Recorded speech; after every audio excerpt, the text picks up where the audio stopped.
Hi guys, and welcome to another drawing time lapse. This is Mermaid number 2 of my 100 mermaids. Today I want to talk about 5 different tips that will help you improve your art. And these are things that I'm still working on, but I found these are the things that when I implemented them, they were the best help and I seen the most improvement in my artwork. So the first tip would be practice, and not just draw every day. That will eventually improve your skills if you're just wanting to, be a photocopy machine and draw what you see. But if you really want to improve, you have to focus on the things that you're not good at. So anatomy, perspective, color, especially if you want to draw imaginatively.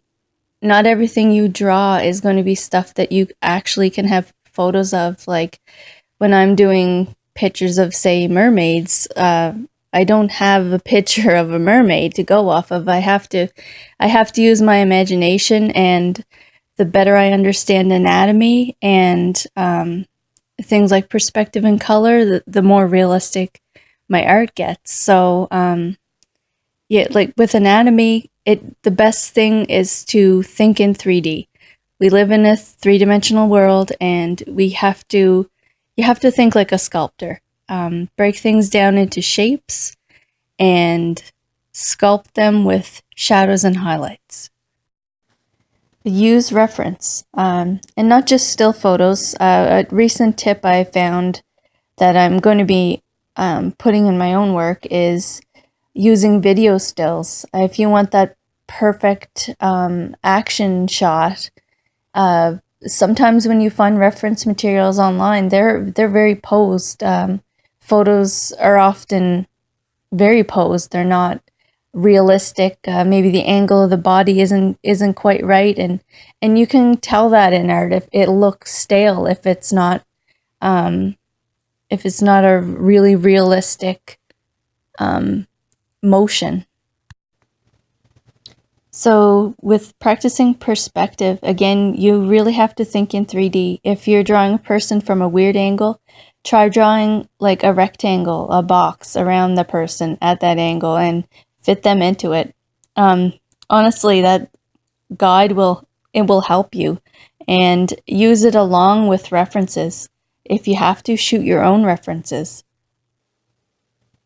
So the second tip is observation, using your powers of observation. I once saw an interview with Stanley Lau. His nickname is Artgerm. He's a famous artist who does kind of Western meets anime style. He's really amazing, and he's most known for his comic book covers and his concept art for sideshow collectibles. They're like sculptures.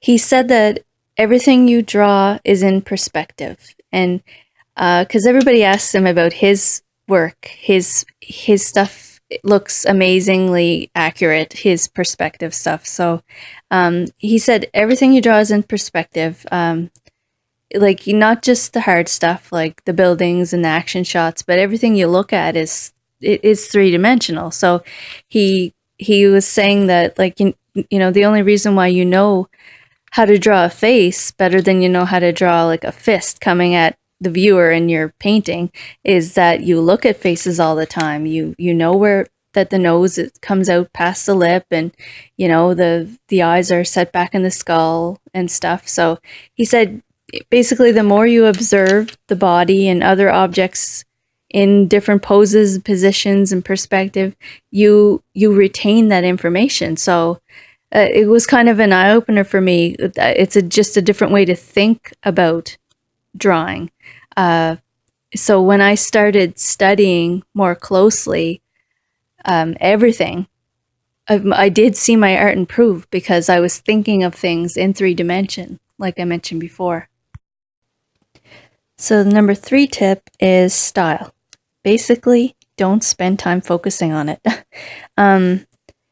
You know, your style is your unique way you filter what you see in the world. So if don't force it. And if you try to draw on somebody else's style, you won't learn anything. You won't learn anatomy. You won't learn anything properly. It's those people who have style to their work, noticeable style, they already know the foundations. They know the rules, and they're bending them to how they see the world. So your style will come from drawing things as accurately as you can. So and maybe your style isn't necessarily strange line work or anything. Maybe it's your brush strokes or the color palette that you use. So all those things will set your work apart from other people's work. Maybe it's just the subject matter that you paint. So I say don't force it, because style can actually make your work look dated as well. The most timeless art is the stuff that doesn't necessarily have a really distinct style. I know everybody wants that thing that sets them apart, but I think when you focus too much on it, it can actually detract from the work. And number 4 is color theory. I was always frustrated with color theory because you kind of look it up and you get the same information everywhere. You get primary colors, complementary colors, etc. It's what I wanted to know is why is that artist using those colors? Like, how do they know which ones to choose to make the scene look real at in different situations? So it's not an easy answer. It will circle back to observation in the end. So basically, the main thing is you have to choose your environment first. So when you're planning your painting, well, I'm going to use the example of a birch tree, like a white birch tree, white trunk, green leaves, right? So if you paint like that, it's going to look awful. It's going to look flat. So what you have to do is choose your setting first. So what time of day is it? If it's morning, your white tree trunk is going to have warmer colors. If it's midday, it's going to be strong daylight shining on that tree. Evening, warmer colors, pinks, oranges. At the time of year, winter, that white tree trunk's going to have blues in it. So, and what also will factor into that is what's surrounding the tree. So if there's a red maple tree next to that white birch tree, you're going to have some reflected light on there, causing red tones on that white birch tree. So you really have to observe and look at references to get the right colors. So how do you pick the right colors? You have to do your research. So looking at photographs, searching your keywords, your like sunset, morning, water, underwater photos if you're doing underwater artwork like I do. But with references, you should never follow references too closely. Like I did mention using reference quite a few times in my tips, but I use references and I use them vaguely. I will not use the same pose and background and everything from one photograph. It's okay to kind of be inspired by them, but not copy them. When I'm talking about references here, I'm talking about studying like skin tones in a photo, studying the color of the sky at a sunset, taking those things from the references, and that's the right way to use reference. So if you're looking for more information on color theory, I do have a recommendation for a book. There's a book by James Gurney called Color and Light, and I mentioned it before on my Facebook page to people that follow me on Facebook, because I noticed my art improve after I got that book. It's not a how-to per se, but it's a theory book that explains different lighting situations, shadows, and with examples of paintings that have those theories in them. So I just found it so helpful. So I think that it's something that's worth the money to buy. So, you know, that's my recommendation anyways for a book. So the fifth tip would be talent. And what I want to do with talent is banish the word from our vocabulary, because what talent means is a natural aptitude or skill. And yes, some people do have a natural ability to draw, but I think talent can be a bad word sometimes, and it can make people just kind of lazy about art.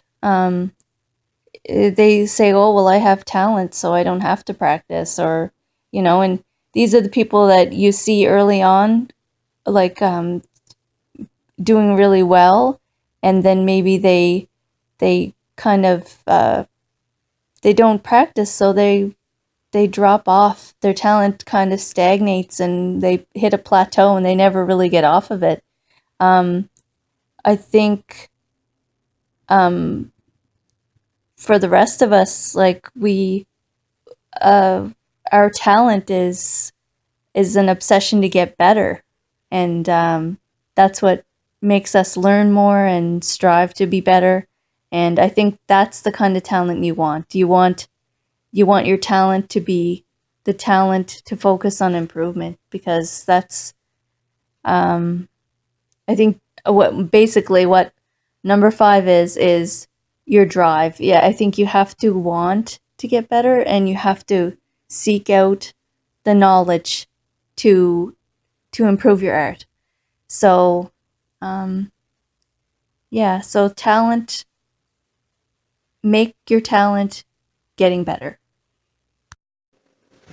And you know what? We live in an age that it's the information, and you know, people are sharing skills everywhere on the internet. We have the opportunity to get better at our fingertips. So I think everyone should try a little harder. Seek out that information, and you know, it's literally the ball's in your court. You can get better. It's all out there. I don't even think you really need to go to art school anymore. I mean, for some people, that it's the right thing to do. They need the structure, the assignments, the